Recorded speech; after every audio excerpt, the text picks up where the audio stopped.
Hello and welcome to this episode of the GrowVC Everyone Funding Startups podcast. I'm your host Marcus, and today we're talking with Alex Farcet from Startupbootcamp DK. We've been following closely as the program has grown into its shape, and we're excited to get an inside scoop on what's been going on in Denmark. Alex, you're actually the first second-timer on our podcast. And even so, why don't you give a little background on yourself and on Startup Bootcamp? Well, hi, Marcus. Thanks for having me back.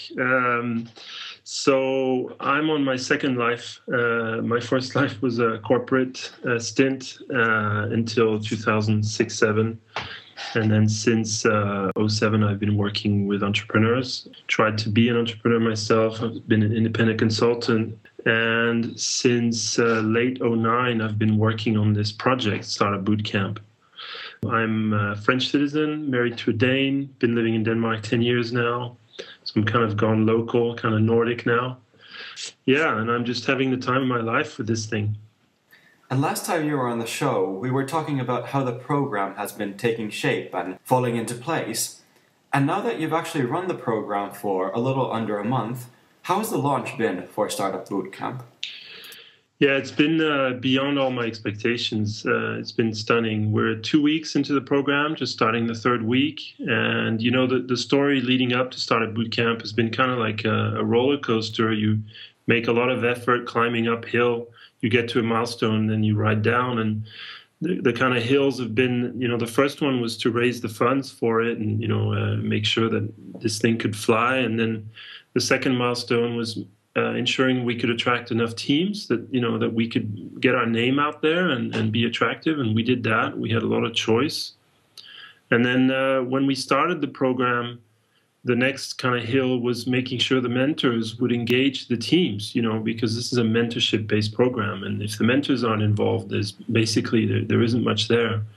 So, and that's what I'm ecstatic about, is the mentors have been amazing. They're completely engaged.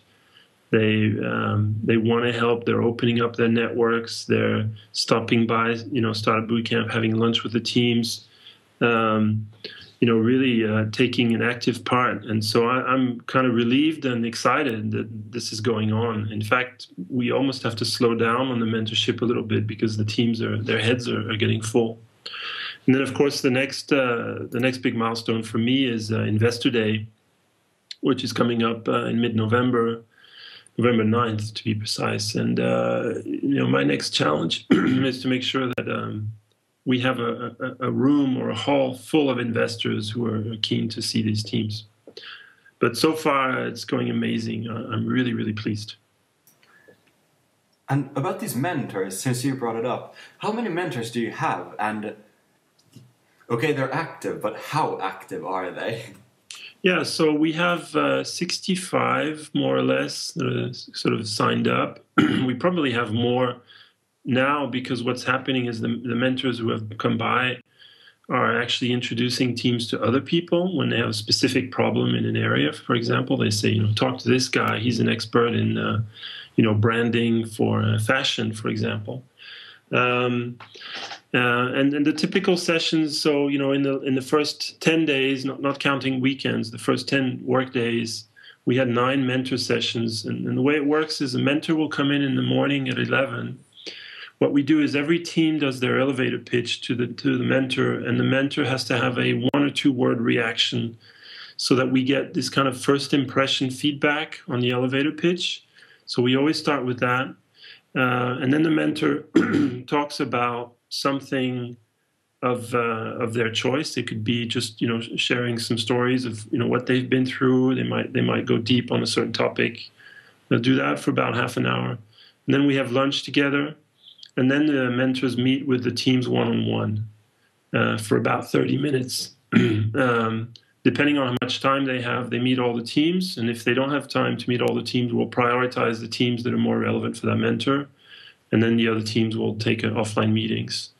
So, you know, in the first 9 or 10 days of the program, they had 9 such sessions with mentors.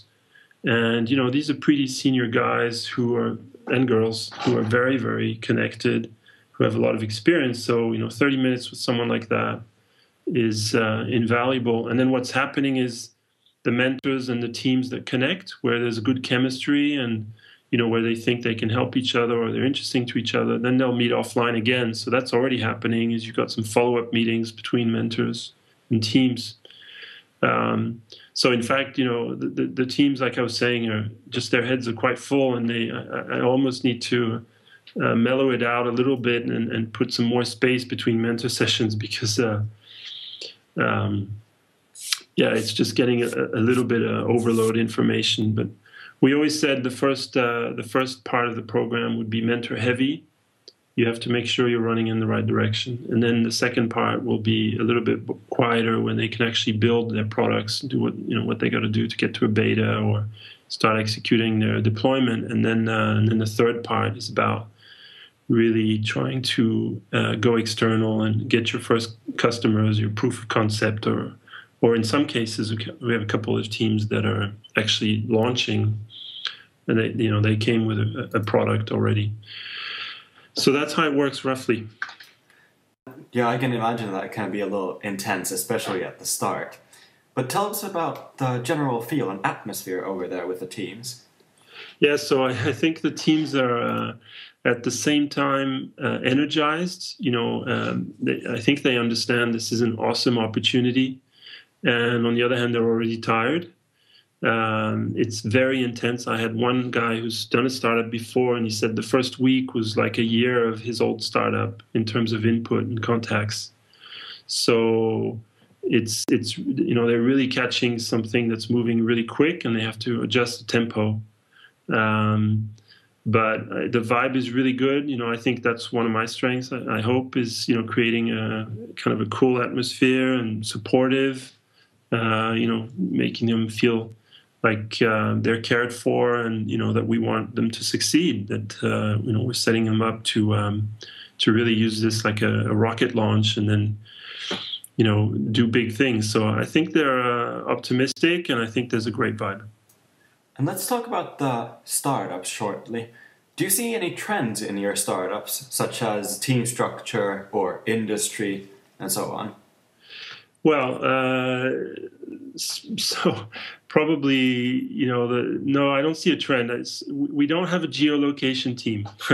So, that's one thing that, everybody's talking about geolocation. We don't really have such a team, and we don't, we didn't go for trends. We tried to go for strong teams whose idea we liked or kind of liked. But what we were really focusing on is that the teams were strong and had high potential, because we know the idea is going to change throughout the program. And in fact, we've already had one team that have completely dropped an idea and are picking up another, because they had this feedback from mentors for the first week that, we don't get your idea, we don't think it's going to work.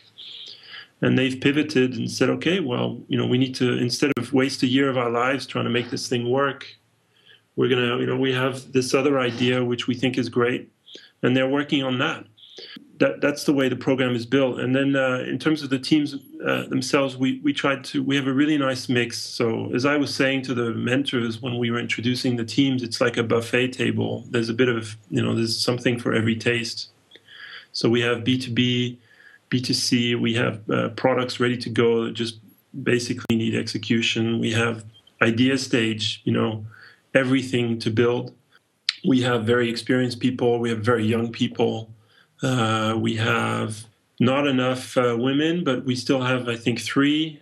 So we tried to mix to really mix the team composition and experience, because they're also getting a lot from each other, and if they're all the same, that kind of reduces that opportunity. And so we're already seeing one team helping another because they're good with web building, for example, and the other team needs coaching in that area. And I like this kind of cross-pollination that's going on. But there's no overall trend.